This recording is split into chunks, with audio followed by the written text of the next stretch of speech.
J'accepte cette proposition, Excellence, mais seulement à condition que je puisse visiter les prisons et vous faire un rapport à vous et au comité, à tout moment, sur les injustices qui apparaissent.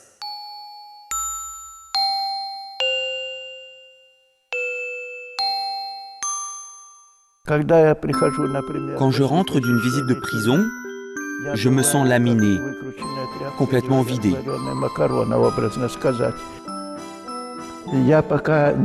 Au début, je suis un homme, puis j'écoute leurs confessions et je deviens une loque. J'ai du mal à faire sortir mes mots un à un à travers mes larmes. Comment cet étranger si plein de lui peut-il obtenir de semblables fonctions et de tels titres? Le docteur Haas n'est pas sain d'esprit.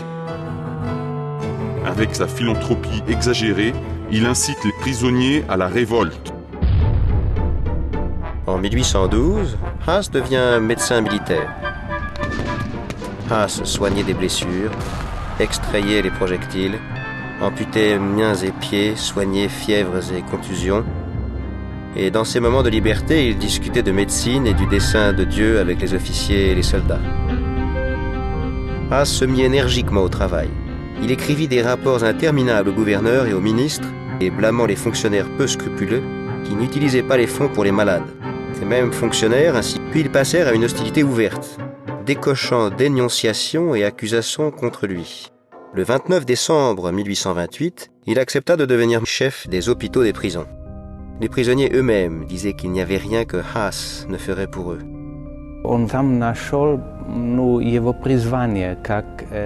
Il trouvait là sa vraie vocation de médecin.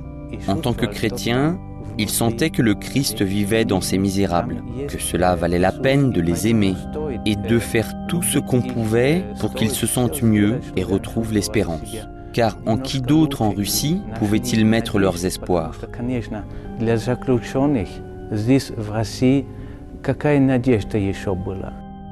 Fyodor Petrovitch, vous continuez à parler de prisonniers innocents, mais il n'y a pas ces gens-là.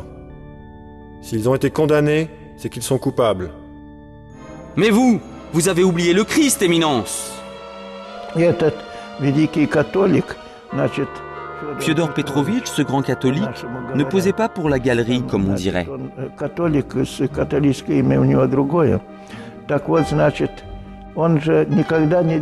Ce fut un authentique héros, parce qu'il n'y avait pas d'autre voie pour lui. Fritz se moque complètement de l'argent. Il dépense si facilement. Il est prêt à donner jusqu'à son dernier kopek. Il était médecin. Et aujourd'hui, on a tout à fait besoin d'un tel exemple, d'un docteur qui lui aussi peut être un saint. C'était un homme d'une grande bonté et qui avait pour devise « Hâtez-vous de faire le bien ». Je pense que tout le monde devrait faire cet effort.